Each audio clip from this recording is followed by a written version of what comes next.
Alright, are we back? This camera just started acting funny, so there's the first expense we can talk about. Running the channel. I do the channel for fun, to document it for my own use, but also to share, because I do like sharing. But the channel does cost me a little bit of money. I'll talk about that.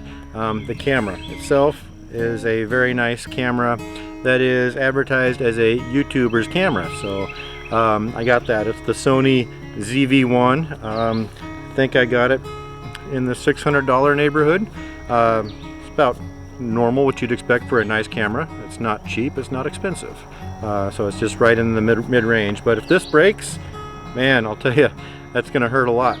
I have dropped it a time or two, and the view screen is a little wonky. So it still works, but something just happened to it in the previous clip. I don't know if that's going to show up here or not, but seems to be back. So there's the camera. There is like hard drive space. I've got so much footage, so many months of footage that takes up gigabytes and gigabytes. So you got to have that in a secure hard drive, and I keep those on external hard drives because I would just plug up my computer in no time.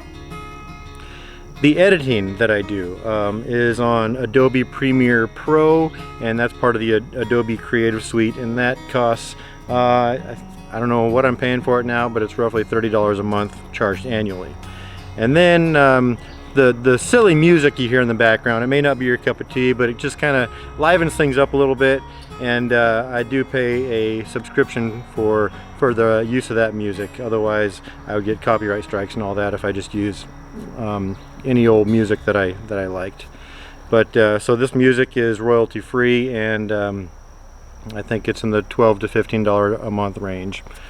So the property itself, when I first started this this little vlog of the property recovery, I mentioned it right off the bat that I paid $84,000 for it, and I got that free and clear off the proceeds that I sold, that I got from selling a rental house I had in Kentucky. But so this is free and clear, and it's paid for. It's actually two lots, so there's this portion and then there's another portion that's right here, but it's combined 5 acres, wooded. There's that old house, and then there were 2 mobile homes that I've already demolished, and they just have the frames that I needed to get taken care of. But there is a property tax levied from the county. This does get credit for having a structure on it, and they valued that structure at like $29,000, and it turns out that's the minimum they can charge for any structure. But as you can see, there's nothing $29,000 about that property. But the annual property tax is pretty minimal. I think it's $900 to $1,200 a year. So that's just a small price to pay for having my own land. Now, it's not all expenses. I brought you out here by this pile of logs here. I negotiated a little deal with the county to drop off the logs that they have to clear out for road clearances or whatever. So they just dropped off these logs. It's a mix of pine and oak, and I can use those for my purposes, for either building and cutting up into lumber, or just cutting into firewood, which is probably what I'll do with a lot of the oak here. And then I can sell either the lumber or the firewood, both and rather. So there's some potential income, very small, but I didn't pay anything for those logs. Check it out, I do have electricity out here, so there's another expense. All I'm doing is running my power tools, and yeah, pretty much just the power tools and maybe some lighting now and then if I'm out here after dark. But you know, there's a small expense. I'm not sure if I'm paying for the yard light, which is recently replaced, but that bill has yet to come. As you can see, I'm not even registering on the digital readout yet. One place I was able to save money is the power pole itself.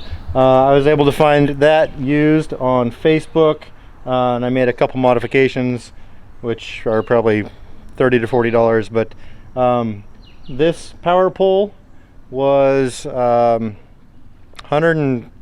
$130, $140 on Facebook Marketplace, and I just had to get a new pole because this is on a 4x4, 4 inches by 4 inches. The standard is 6x6, and so I had to get a new 6x6, and it had to be pressure treated, so I couldn't mill my own. So, and that was actually like 75 bucks. So just over $200, and I'm told that this job here from an electrician would run about $1,200. So I finally found the septic system. I actually had somebody come out from a septic surveying company. I'm not sure what you call it, the soil testers. But they found the septic system right here, which is just about 10-15 feet off the bathroom add-on that's right here. So the septic system tank is here, and then the drain field is back in the forest. The septic system was put in I think 1992, so I had them go ahead and run some kind of a test or a survey to see if the septic system is still good and functioning. Right here you can see all the disturbed ground. They brought a digger out to dig that up and inspect it, and I'm not sure what the results are of that yet, but that's going to be an $850 bill that I already agreed to, so there's another expense. And of course I want a septic system because I want to put a building up out here. I'm thinking right over here would be a good spot for it. For reference, there's the 40s house. I think if I put the building right here, it'd be a good spot for any future development. And I've got this entire vacant yard in front of me, so I think that's probably a good spot right there. So that in and of itself is going to be an expense that well, I guess we can talk about that right now. So any good building is going to have a good foundation, and good foundations come from concrete. As you saw in my recent video that I just spent what did I spend? About $1,200 on a bunch of concrete. So I got some insulation I'm going to use later on a different project, but here's 7 pallets of concrete that's being stored inside the 40s building. Look at all that. That is about 20 tons of concrete right there on a foundation that's on blocks and floor joists. But so yeah, there's a bunch of concrete right there. It's waiting to be used. Almost forgot to mention gravel. This is like I don't know how many tons that is, but that was that came out to about 400, 700, 600 bucks. I don't know. Call it 500 bucks. But I need that just to manage the mud, but I'm going to need a lot more for the foundation of the building over there. So this building is going to be a timber frame structure, which has kind of been a dream of mine. I'm really obsessed with that type of architecture, I guess you'd call it. I've got all these mature pine trees around me that I can cut down and mill into lumber. So if you saw about a month back, I posted the video of me getting a sawmill, a wood miser sawmill. So there's an expense that goes towards the building, but it's also a good money-making venture, I guess you'd say. It's a side hustle. Right now, that machine, as well as the skid steer that I got, and the tractor, which I don't think I've introduced on this channel yet. If not, it'll be soon. I got the 2 tractors and the sawmill out at a job site, and so I've got nothing to show for it here. But yeah, so I got all those expenses. That's about I'm going to say about $50,000 invested into that right now. So I've got all that out at a job site where I'm trying to make more money for this project. So if that machinery is out on a job site, it's not here, and I can't be making progress on that. So yeah, that's kind of a little dilemma that I have. If I'm using my machinery to make money, it's not out here making progress. So machinery expenses. There is a cost to ownership for some of that stuff. So obviously you got fuel. The sawmill takes gasoline and the 2 tractors take diesel. Those aren't high consumers of fuel, but nonetheless it's still an expense. And believe it or not, the skid steer is broken down again, seriously broken down, and it is out on the job site. So there's a little extra cost that it's gonna be to get a mechanic to come out there, which I have coming out tomorrow. So the skid steer is no longer starting. It turns over, you know, it cranks, but it doesn't start, and there's a huge oil leak coming out the side, just under the head gasket. And I am hoping that this cost comes in under $1,500 cost of ownership. All right, so behind me is a huge development that I have not shared on the channel yet. It took me 2 or 3 months to get this this machine shed done. It's just an awning. So let's talk about the expense of the Connex, the 20-foot shipping container right here. It's a steel shipping box that's secure. I can put a padlock on it and leave my most valuable possessions out here, as far as tools and whatever else I need to operate my little venture here.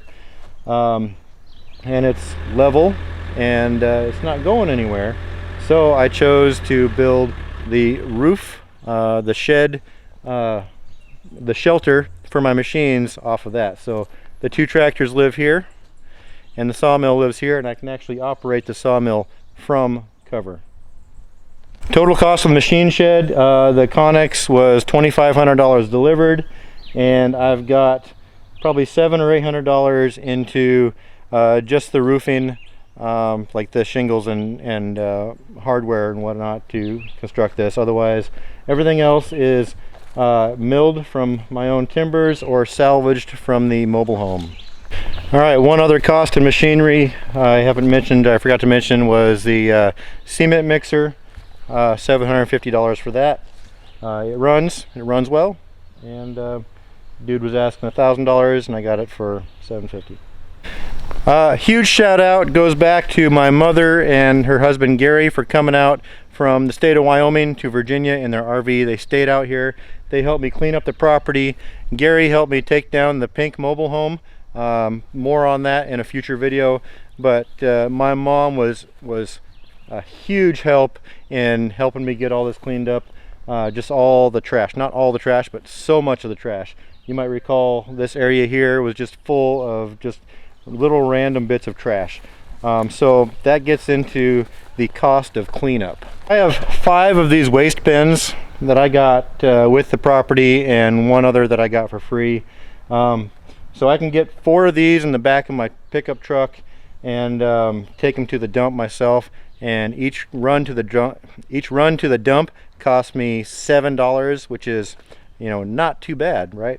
But when my mom was here, we did 3 loads, so $21 for 12 of these bins full, thrown away. And all of these are refilled again. This is all still part of her effort. So a 4th load to the dump for $28. I need the tractor, though. I need the skid steer to help me load these into the back of the pickup, so they aren't going anywhere for a little while. Thanks, Mom.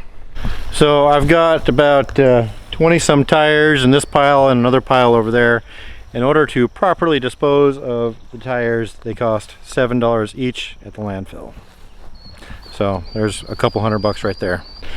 All right, so you might be asking yourself after all that, just how am I funding this? Well, little by little is the answer, but also I've got some side gigs going. You know, I've got the sawmill that's out at a job site right now where I'm doing some custom milling. I've got like, I'm saving up all this firewood. You know, I can sell that this fall. You know, that's probably $50 worth of firewood right there. But you know, if I get enough of that, it's just little pennies here and there. I did get a part-time job just to, you know, pay for some of this stuff.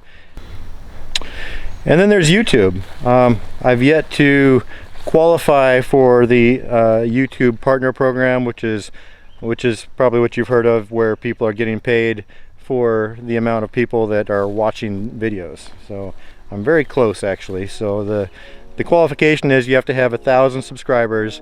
I've got almost 1,500, and you have to have 4,000 watch hours from other people, not necessarily subscribers, but you have to have 4,000 watch hours in a 1-year time frame, and I'm only about 37 hours away from that. So if you wanted to help out, that's a good way. You can watch my videos all the way to the end, or just let them play overnight, whatever. But you know, that those watch hours translate into payout, basically. And so this brings me to a final stream of income which I'd like to explore, and that is Patreon. I'm sure you've heard of it through other channels, but Patreon is basically a subscription service for people who might hold a little more interest than the average consumer of my videos. So I love doing the long form content, which, you know, documents a project from beginning to end and maybe extends over an episode or two. But currently I'm sitting on about 6 months worth of footage.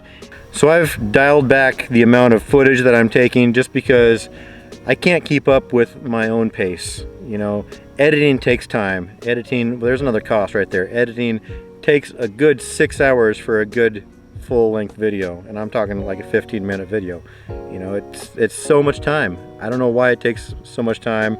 It takes other people less time, but you know, I do want to put out a very good product and hopefully keep your attention that much longer. But the amount of footage that I've got backed up, it's just going to take me a little while to get caught up on.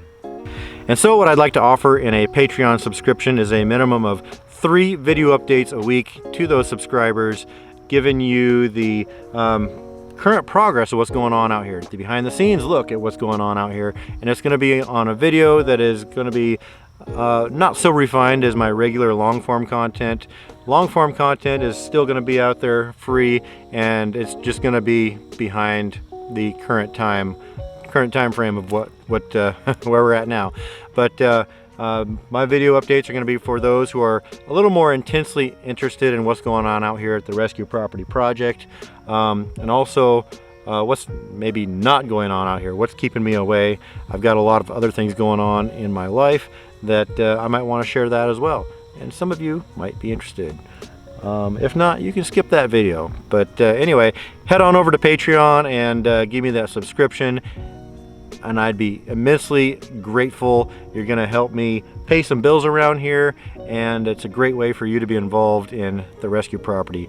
And I'm going to be developing this Patreon subscription to be more and more valuable as time goes on, and just hopefully make it really worth your while.